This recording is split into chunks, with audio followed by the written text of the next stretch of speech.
Terima kasih masih di Sapa Indonesia Pagi bersama saya Mario Sarong dan sejumlah narasumber saya ada pakar hukum pidana Universitas Jenderal Sudirman Prof. Hipnu Nugroho, kuasa hukum terlapor pihak Roy Suryo yakni Ahmad Kozinudin dan juga kuasa hukum Presiden ke-7 Republik Indonesia Joko Widodo Rifai Kusumanegara. Saya ke Bang Rifai. Bang Rifai, bagaimana Anda melihat tuntutan bahwa jika persidangan nanti sudah seharusnya ijazah asli itu ditunjukkan ke publik ataupun di persidangan? Menurut Anda seperti apa? Pertama, sesuai apa yang pernah disampaikan oleh Pak Jokowi, ya bahkan di depan media secara langsung bahwa tentunya manakala diminta dalam proses penegakan hukum, beliau akan menyerahkan, tidak hanya menunjukkan loh, menyerahkan ya kepada penegak hukum, baik ya, apakah diminta oleh polisi ataupun oleh hakim dalam persidangan. Dan itu sudah dibuktikan ya, pada saat pertama kami membuat LP di Polda pun kami diminta menunjukkan, kami tunjukkan. Lalu pada saat diperiksa sebagai terlapor di Barreskrim juga tidak hanya menunjukkan, kami menyerahkan, disimpan hampir 3 minggu lalu dilakukan lapor ya. Jadi pada intinya kita tentunya kooperatif dan siap terbuka. Bahkan juga pernah di kediaman beliau kan dengan beberapa media, wartawan media mainstream beliau berikan juga, beliau tunjukkan. Nah cuma memang intinya adalah ya beliau juga tidak mau seenaknya orang ngomong tunjukkan lalu tunjukkan gitu. Memang siapa gitu kan. Orang juga harus tahu diri gitu loh. Dalam kepentingan apa? Anda siapa kan begitu.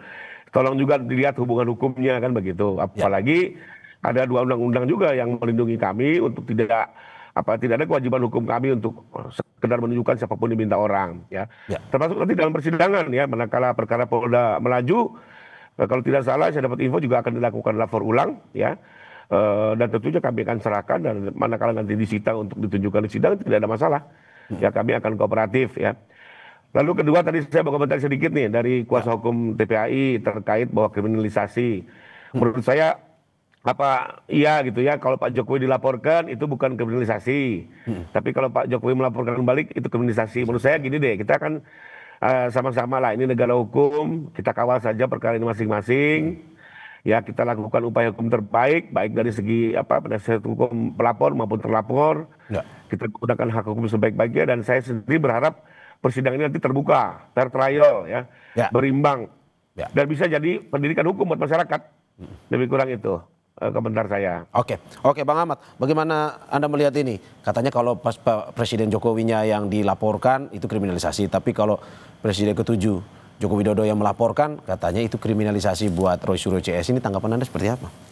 Sederhana saja, kalau penyidik atau penegak hukum itu memproses 2 laporan secara imbang, maka tidak ada kriminalisasi. Ini kan faktanya, Dumas TPUA, hanya Dumas loh tidak jadi LP, tidak diterima LP, itu tidak dilanjutkan, sementara Saudara Jokowi 30 April langsung menjadi LP dan sampai hari ini akhirnya ditingkatkan menjadi penyidikan. Itu satu soal menjadi parameter. Yang kedua, kalau kita mau fokus dulu soal ijazah ini asli atau tidak, itu kan ada 3 mekanisme. Melalui PT-UN, melalui perdata, dan melalui pidana. Melalui PT-UN tidak mungkin karena besikingnya sudah lewat 90 hari. Melalui perdata selalu saja ya di NU, dan kemarin di Surakarta akhirnya di NU, sehingga tidak bisa masuk untuk melihat ijazah. Karena apa? Dihentikan, belum sampai pokok perkaranya. Dan kalau melalui pidana yang paling fair itu dengan pasal 263 KUHP. Dumas yang diajukan di Barreskrim, bukan melalui pasal fitnah dan pencemaran. Jadi tuntaskan dulu dugaan 263, kalau tidak terbukti Jokowi bebas dan terbukti dalam pertimbangannya ditegaskan bahwa ijazah tersebut sah, tidak ada masalah, baru masuk ke pasal fitnah dengan modal putusan itu. Ini kan dipaksa, nggak seimbang. Kita diminta untuk membuktikan sesuatu sementara kita menjadi terdakwanya nantinya. Kenapa? Karena untuk membuktikan ijazah dokumen asli itu bukan dalam konteks ya pasal 263 tentang dugaan pemalsuan dokumen, tapi dalam rangka untuk membuktikan 310 dan 311 KUHP. Dan di dalamnya juga memuat 32 Undang-Undang ITE, 35 Undang-Undang ITE, 160 KUHP, 28 ayat 2, 28 ayat 3 Undang-Undang ITE.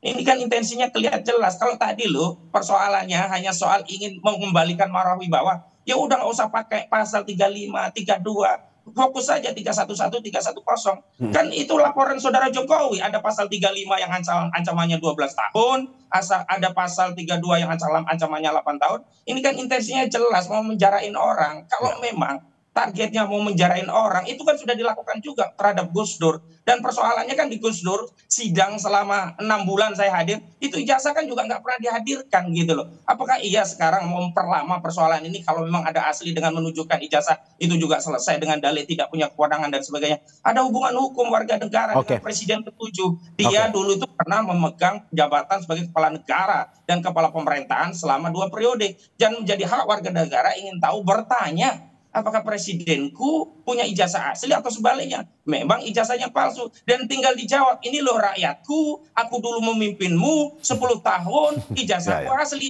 Case close gitu loh. Gak perlu ada korban, gak ada yang perlu masuk penjara, gak perlu ada yang dihinakan sehinanya, gak perlu ada yang direndahkan sedarkahnya. Sesimpel itu begitu loh.